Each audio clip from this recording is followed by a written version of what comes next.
morning, I'm Maham Tawa with the newsmaking headlines around the world. His Highness the Emir receives His Royal Highness Prince Andrew, the Duke of York, upon his visit to the country.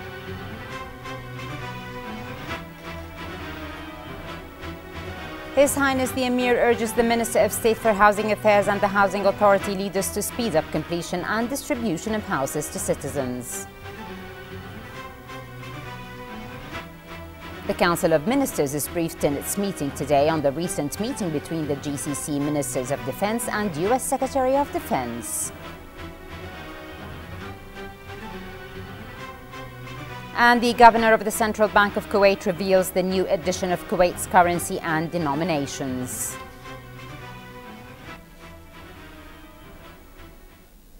In our first item, Bismillah ar-Rahman ar-Rahim, His Highness the Emir Sheikh Sabah Al-Ahmed Al-Jaber Al-Sabah received at Sif Palace today in the presence of His Highness the Crown Prince Sheikh Nawaf Al-Ahmed Al-Jaber Al-Sabah, the Duke of York, Prince Andrew, on the occasion of his visit to the country. The meeting was attended by the Chairman of the Mission of Honor, the Governor of Al-Ahmadi, Sheikh Fawaz Al-Khalid Al-Hamad Al-Sabah.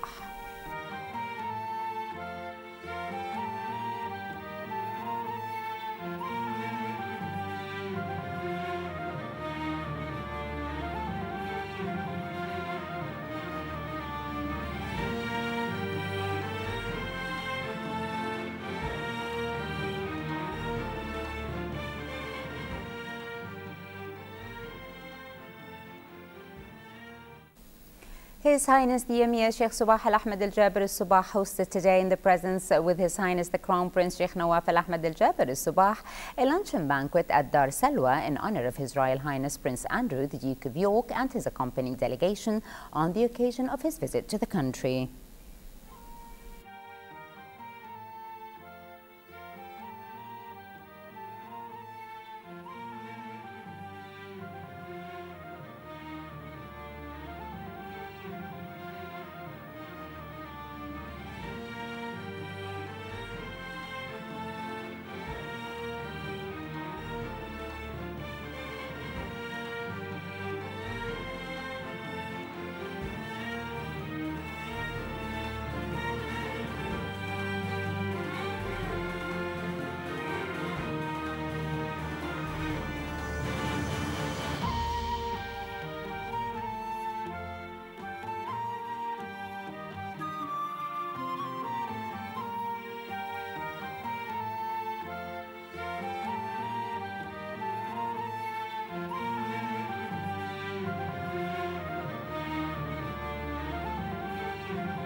His Highness the Emir Sheikh Sabah Al-Ahmed Al-Jaber Al-Sabah received at Sif Palace at noon today His Excellency the Acting Prime Minister and Minister of Foreign Affairs Sheikh Sabah Al-Khalid Al-Hamad Al-Sabah.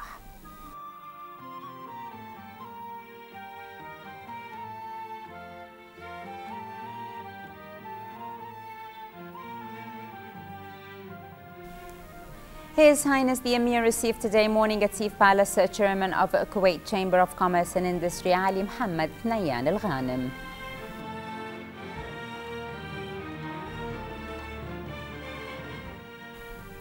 His Highness the Emir also received at noon today at Sif Palace the Chairman of Kuwait Society for Arab Horses Sheikh Dr. Ali Nasser Al-Sabah and members of the Society Board of Directors.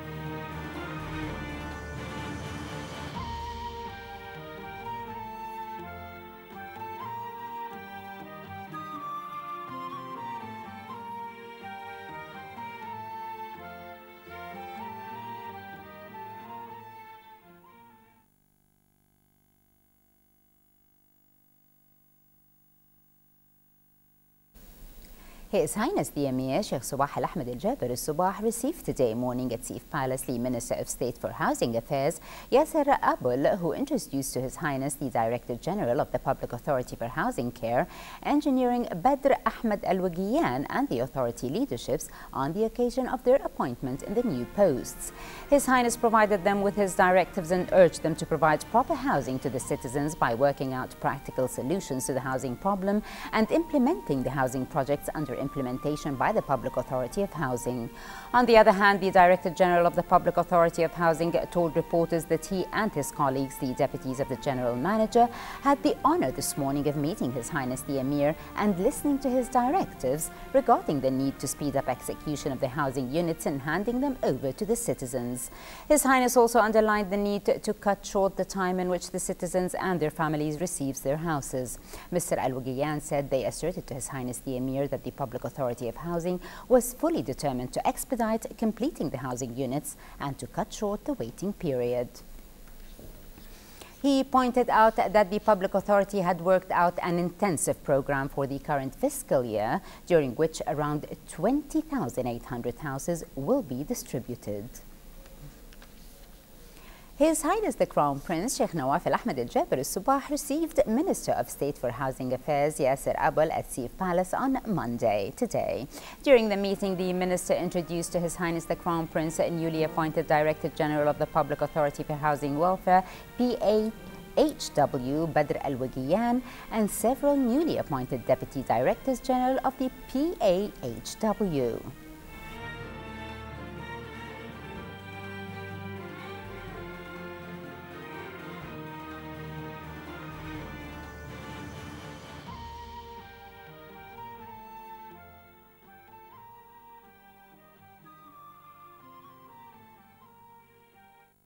His Highness the Crown Prince Sheikh Nawaf Al-Ahmed Al-Jaber Al-Sabah received at Sif Palace today morning the chairman of Burgan Sporting Club, Hamlan Abdullah Hamlan, and members of the club board of directors.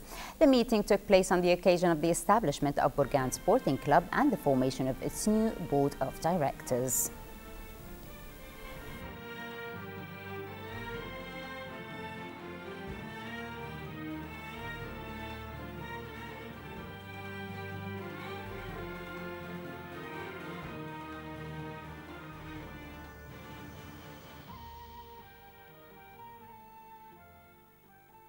His Highness also received at Sif Palace today the chairman of Kuwait Society for Arab Horses, Sheikh Dr. Ali Nasser Al-Sabah, and the Society Deputy Chairman Alam Ali Al-Kandari, and the Society board members.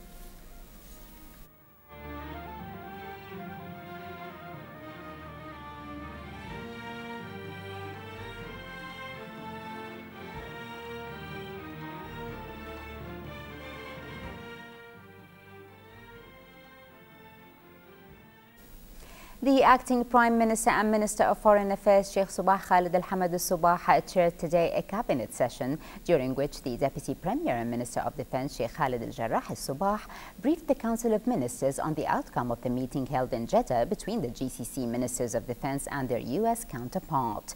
He said the meeting was basically intended to strengthen cooperation between the United States and the GCC to serve consolidation of peace and stability in the region.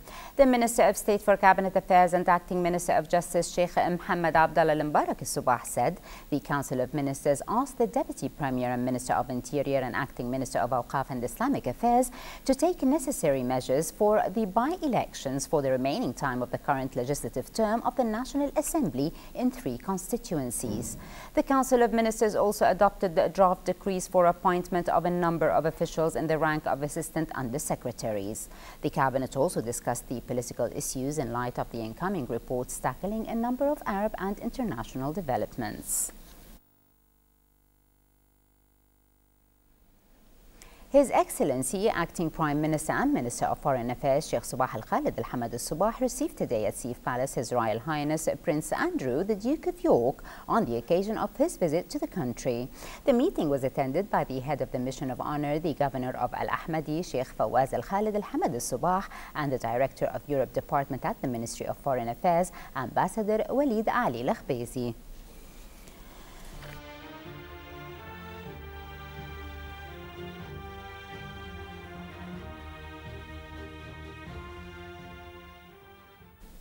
His Royal Highness Prince Andrew, the Duke of York, and his official accompanying delegation paid a visit at noon today to Kuwait Foundation for the Advancement of Science, where he was received by the Foundation Director General, Dr. Adnan Shahabuddin.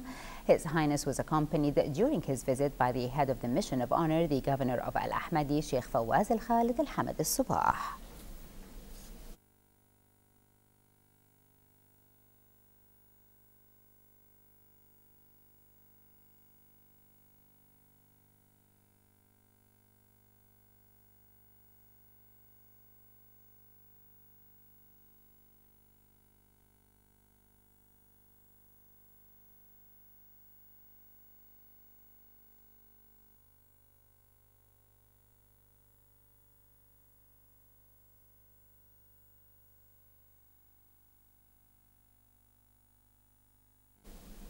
His Royal Highness Prince Andrew, the Duke of York, received at Bayan Palace this afternoon the Managing Director of Investment Public Authority, Badr Mohammed Al-Saad. The meeting was attended by the head of the Mission of Honor, the Governor of Al Ahmadi, Sheikh Fawaz Al Khalid Al Hamad Al Subah. The Parliamentary Committee for Youth and Sports Affairs discussed in its meeting today, which was attended by the Minister of Information and Minister of State for Youth Affairs, Sheikh Salman Subah Salim Al-Mahmoud Al-Subah, and the Chairman and Director General of the Public Authority for Youth and Sports, Sheikh Ahmed Mansour Al-Ahmad Al-Subah, a number of subjects related to sport activities. Speaking to reporters, the committee chairman Abdullah Al-Treji said the committee discussed a number of subjects, including the sport facilities and the difficulties which sport missions are facing abroad.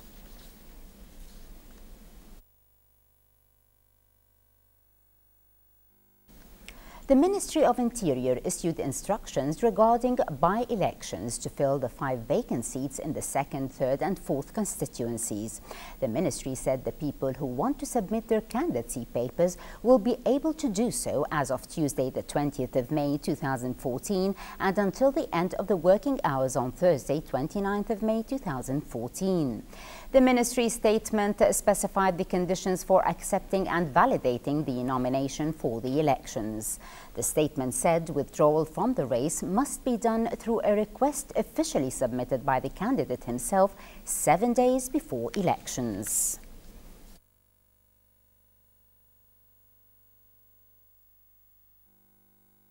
Governor of Kuwait's Central Bank, Dr. Mohammed Yusuf Al-Hashil, said the 6th new edition of Kuwaiti banknotes will be available for dealings as of the 29th of June, comprising all kinds of denominations. Dr. Hashil, who presented the new editions of Kuwait currency, said the new types would not affect the validity of the 5th edition of Kuwaiti dinars, which is being traded now, adding that this edition will retain its financial power and validity. The governor of the Central Bank of Kuwait spoke in details about the specifications and designs of the new banknotes.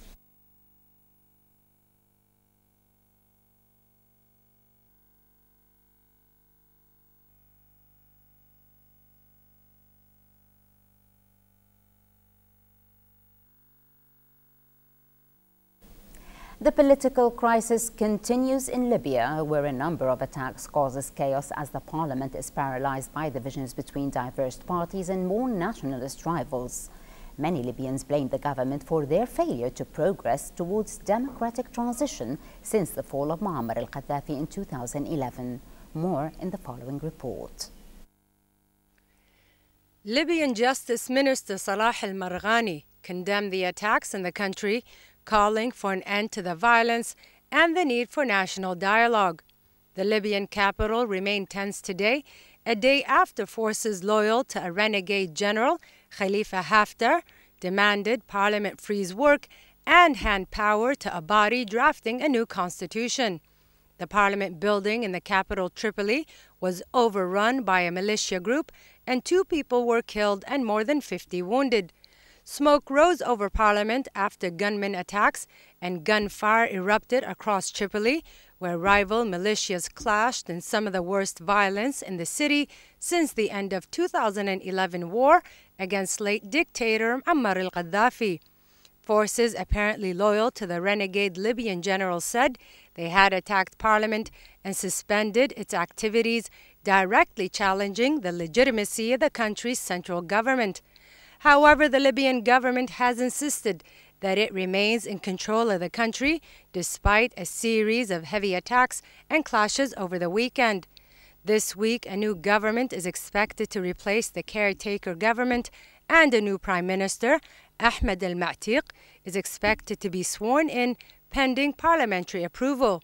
The planned new constitution remains unwritten, and the country has had 3 prime ministers since March. In other developments, there were reports today of an attack on a military base in Benghazi, which also saw heavy fighting between the militia groups last Friday.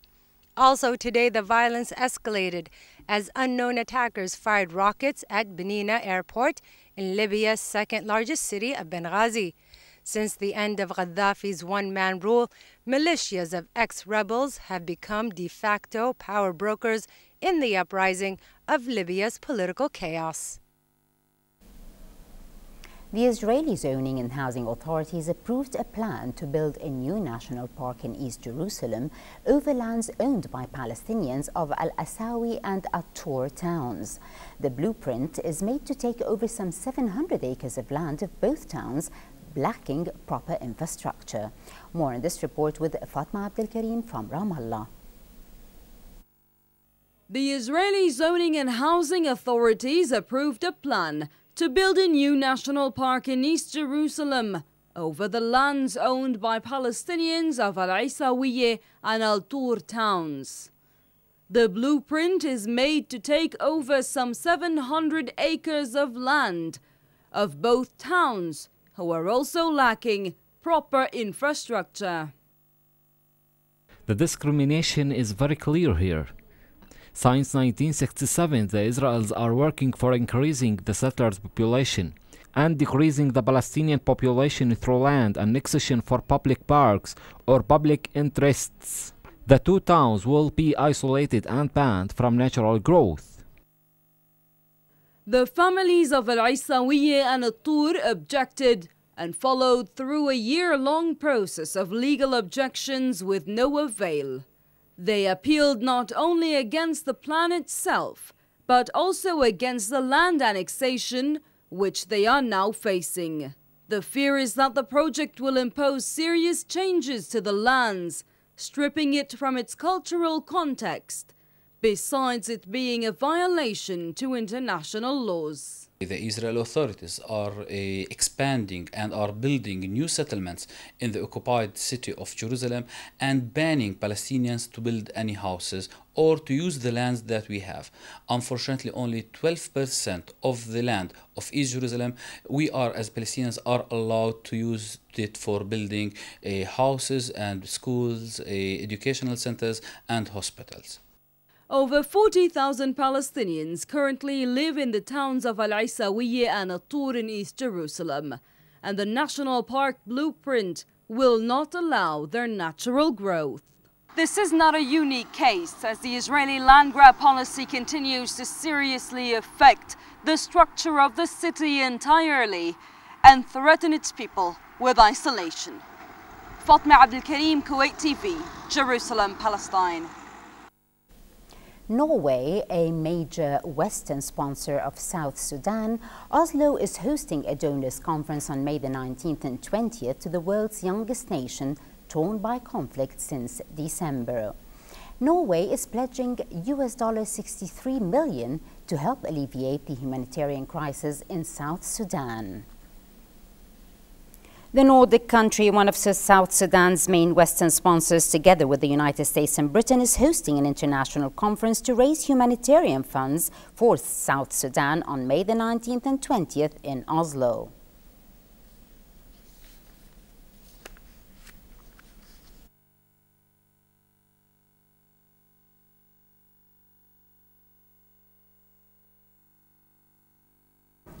A Turkish court ordered 3 suspects to be kept in custody on Sunday on a provisional charge of causing multiple deaths in last week's mine disaster, as the last of the 301 victims were buried. Of the remaining 22 people detained earlier, 6 suspects have been released but could face prosecution later. Questioning of the other 16 people was still continuing. The detentions came 5 days after a fire sent deadly carbon monoxide coursing through the mine in the western Turkish Turkish town of Soma, causing the country's worst ever industrial accident.